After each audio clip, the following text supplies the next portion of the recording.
va garder une bonne partie de ce qu'on a déjà fait des éditions précédentes, mais on a deux grandes nouveautés.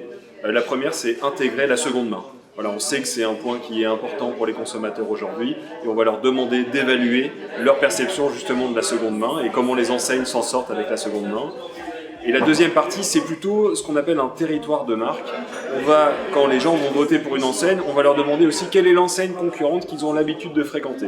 Voilà, pour donner encore plus d'informations aux enseignes sur qui sont leurs consos, mais aussi, quand elles viennent dans leur marque, quelles sont les autres enseignes qu'elles ont l'habitude de fréquenter pour avoir ce territoire de marque.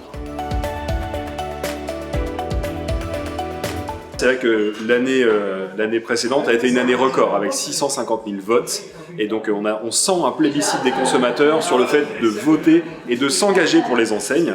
Et donc là on pressent que pour la nouvelle édition on va avoir encore plus de votes. Pourquoi? Tout simplement parce que les marques les enseignent encore plus à nous en disant nous on veut participer, on sait l'impact que ça a. Et là les votes démarrent le 31 mars mais on n'a jamais eu autant d'enseignes qui nous ont demandé déjà des liens pour que leurs consommateurs puissent les aider, les pousser et voter pour elles. Donc difficile de faire des pronostics, mais on sent que ça va être déjà une belle édition.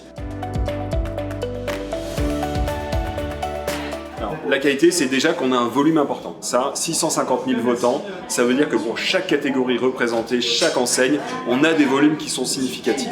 Et nous, on est aussi garant de la méthodologie. On va aller dédoublonner tous ceux qui auraient pu voter 2 fois, tous ceux qui voteraient pour leur propre enseigne. Et ça, c'est vrai que c'est un des gages qualité de Qualimétrie en tant qu'opérateur, c'est qu'on va écarter l'ensemble de ces votes. Et quand je parle de 650 000 votes, ce sont bien tous ceux qu'on a conservés après l'ensemble de ces tris et des nettoyages que l'on a pu opérer.